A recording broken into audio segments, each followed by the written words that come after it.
Hi, ako si Anjo. Hindi ako lumberjack. Wala rin akong dog sled. Pero kaya kong maglakad ng snowstorm. At pumila sa ER ng 8 oras dahil alam kong libre. Hindi ako First Nations. Pero alam kong sila ang naunang nagmahal sa lupang to.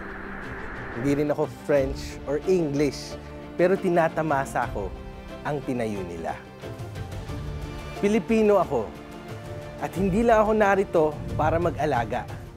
Narito ako para tumayo, magtayo, at magsalita. Hindi ako extra, hindi ako silent. Kahit may accent ako, may boses ako.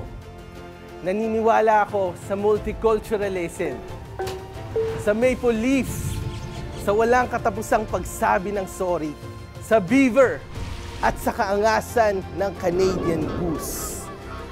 Alam ko kung gaano kabigat ang feels like -42.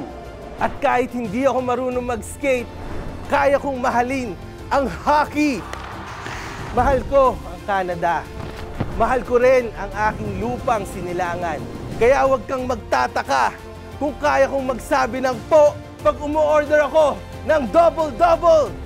Ako si Anjo and I am Canadian at Pilipino sa isip, sa salita at sa gawa.